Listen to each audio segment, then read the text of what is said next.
প্রিয় শিক্ষার্থী, ব্যাপস কোচিং এর পক্ষ থেকে আমি সুরজিৎ স্যার তোমাদের সবাইকে সুস্বাগতম জানাচ্ছি।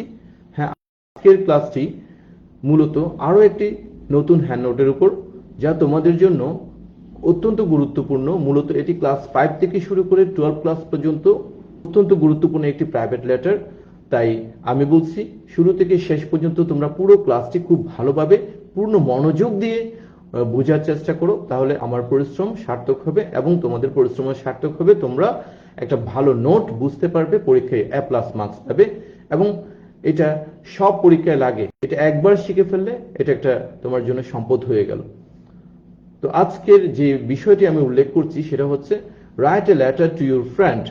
তোমার বন্ধুর কাছে একটা চিঠি লেখো, অপ্লিক ফাদার পিতার কাছে চিঠি লেখো, about your aim in life তোমার এম ইন লাইফ সম্পর্কে, অথবা ফিউচার প্ল্যান ইন লাইফ। তো এই চিঠিটা তোমার পরীক্ষকগণ আরো অন্যভাবেও লিখতে পারে। তারা এখানে তোমার একটা ছদ্মনাম উল্লেখ করে দিতে পারে, তোমার বন্ধুর নাম ছদ্মনাম উল্লেখ করে দিতে পারেন, তোমার বাবার নাম ছদ্মনাম উল্লেখ করে দিতে পারেন এবং এমনকি ঠিকানা পর্যন্ত উল্লেখ করে দিতে পারেন। তো সেটা খুব জটিল বিষয় নয়, তুমি এভাবে সেই বিষয়টাকে তুলে ধরতে একটু বুঝে শুনে তুলে ধরলেই হবে। তো প্রিয় শিক্ষার্থী, এইখানে চিঠি লেখার শুরুতে আমাদের প্রত্যেকটা লেটারের লেখাটাকে মূলত বাম পাশ থেকে সিরিয়ালে লিখতে হয়।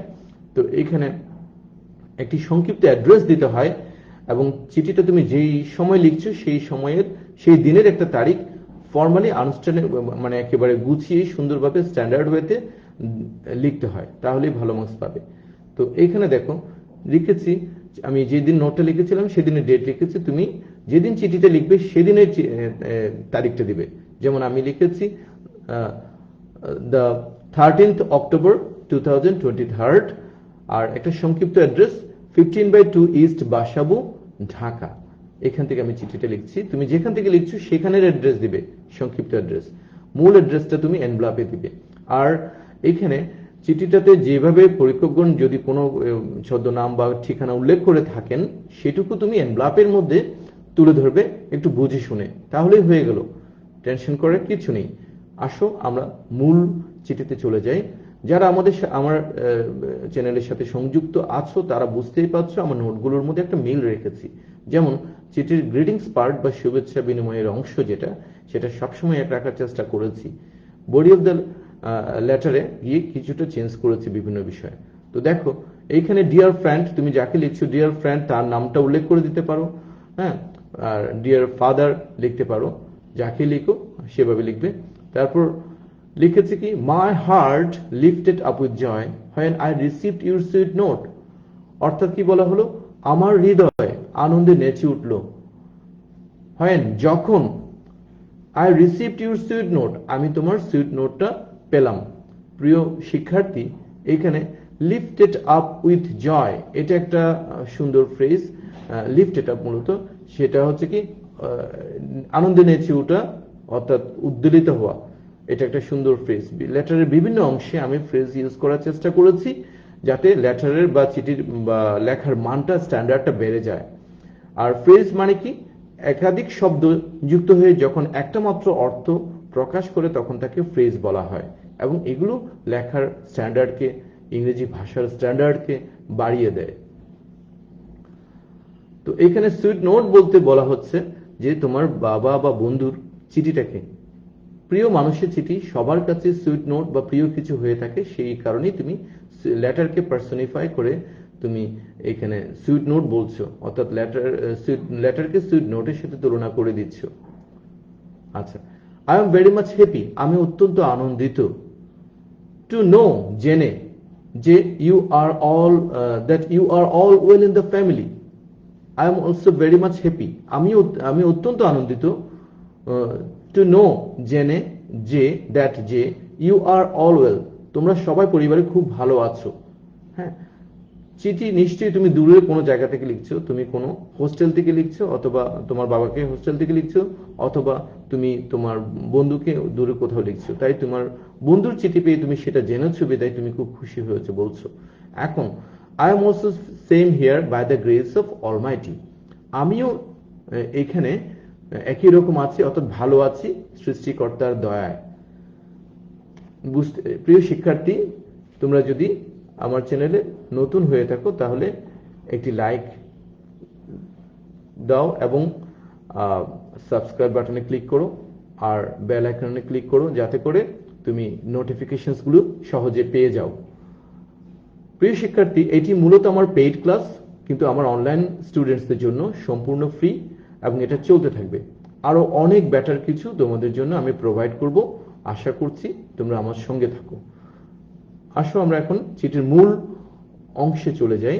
এখানে বলা হচ্ছে, টুডে, আজ, I am going to inform you, আজ আমি তোমাকে জানাতে যাচ্ছি, with profound pleasure, অত্যন্ত আনন্দ সহকারে জানাতে যাচ্ছি, about my aim in life, আমার জীবনের এইম সম্পর্কে, লক্ষ্য সম্পর্কে, as, যেহেতু, you wanted to know, তুমি জানতে চেয়েছিলে, in your last sweet note, তোমার শেষ দেওয়া চিঠিটাতে। এখানে বুঝতে পারছো, তুমি যে চিঠিটা পেলে সেখানে তুমি জানতে পারলে যে তিনি বা তোমার বন্ধু তোমার কাছ থেকে তোমার ফিউচার প্ল্যান সম্পর্কে জানতে চেয়েছিলেন, তাই তুমি এইভাবে লিখলে কথাটাকে। হ্যাঁ, তা আর এখানে আমি একটা লাইন অ্যাড করেছি যাতে তোমার লেটারটার স্ট্যান্ডার্ড আরো বেড়ে যায়। অনেক সময় স্টুডেন্টসদের জন্য সহজ নোট লিখতে গিয়ে কিছু ইনফরমেশন কমিয়ে দিই, কিন্তু আমার কাছে মনে হলো ভিডিওটা শুট করার আগে যে এই লাইনটা অ্যাড করলে ভালো হয়, তাই অ্যাড করে দিলাম। Actually, no one can be successful in life without fixing an aim in life. Actually means আসলে no one can be successful, কেউ সফল হতে পারে না in life, জীবনে, without fixing an aim in life, জীবনের একটা মানে লক্ষ্যকে ফিক্স না করে কেউ সফল হতে পারে না, তুমি বলছো। I want to be a good English teacher, as good English teachers are not available in our society. দেখো, সবাই ডাক্তার, ইঞ্জিনিয়ার, অনেক কিছু হতে চায় ইত্যাদি ইত্যাদি, বিশেষ করে ডাক্তার ইঞ্জিনিয়ারের কথা বলে। টিচার হওয়ার বিষয়টা একটু ডিফারেন্ট। তো সেই ক্ষেত্রে তুমি যখন পরীক্ষায় টিচার হওয়ার কথা লিখবে, তাও আবার ইংলিশ টিচারকে, সেক্ষেত্রে উনি খুশি হবেন, তুমি ভালো মার্কস পাবে, অথবা তার কাছে একটু ভালো লাগবে, এই আর কি। আমি যেহেতু একজন টিচার, আমি টিচিং প্রফেশনের গুরুত্বটা অনেক ভালো বুঝি, সেই হিসেবে আমি আমার এটা পছন্দের জায়গা বেঁধে আমি এখানে উল্লেখ করেছি। তুমি একটু ডিফারেন্ট কিছুর জন্য এখানে উল্লেখ করতে পারো এভাবে, I want to be a good English teacher, আমি একজন খুব ভালো ইংলিশ টিচার হতে চাই, as, যেহেতু, good English teachers, ভালো English টিচার্সরা are not available in our society, আমাদের সমাজে যথেষ্ট পরিমাণে নেই ভালো ইংলিশ টিচার। নিঃসন্দেহে কথাটা আসলেই সত্যি।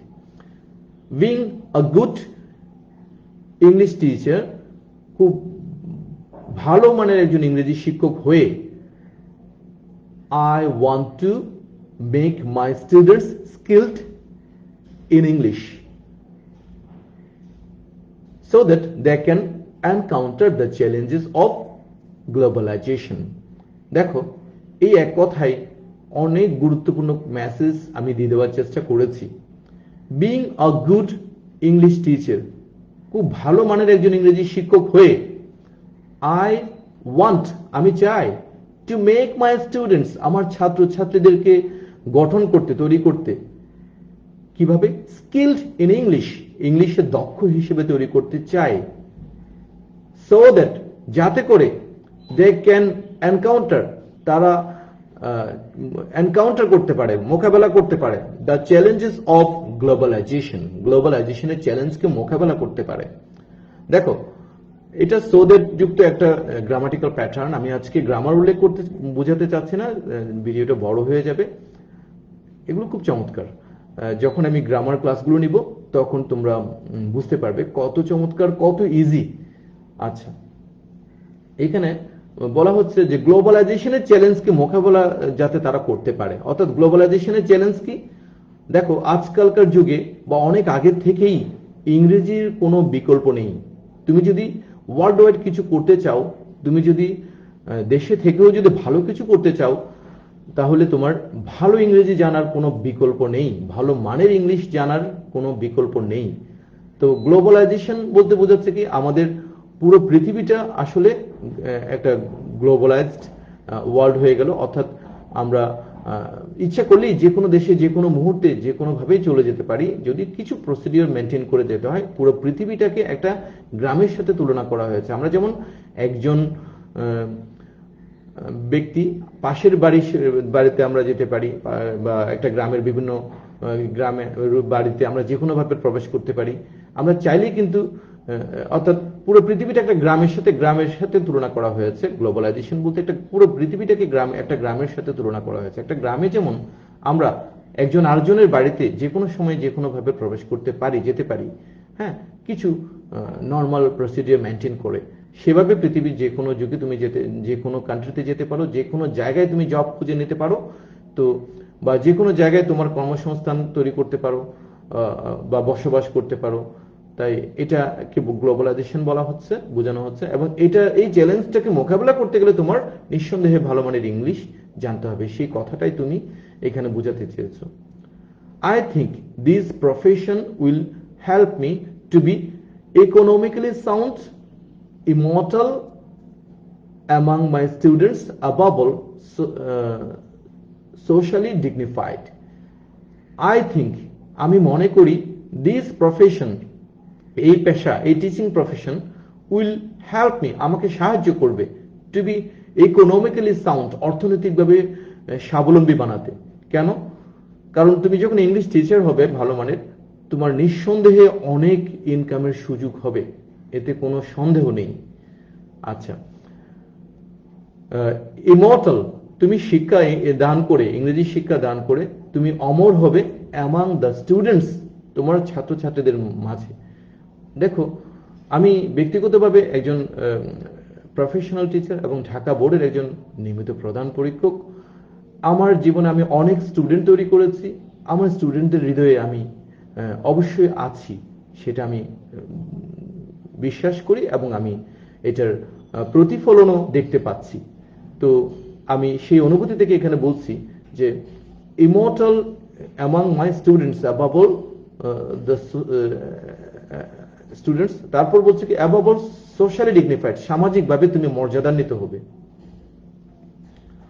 However, I pray your kind blessings, যা হোক, I pray your kind blessings, আমি তোমার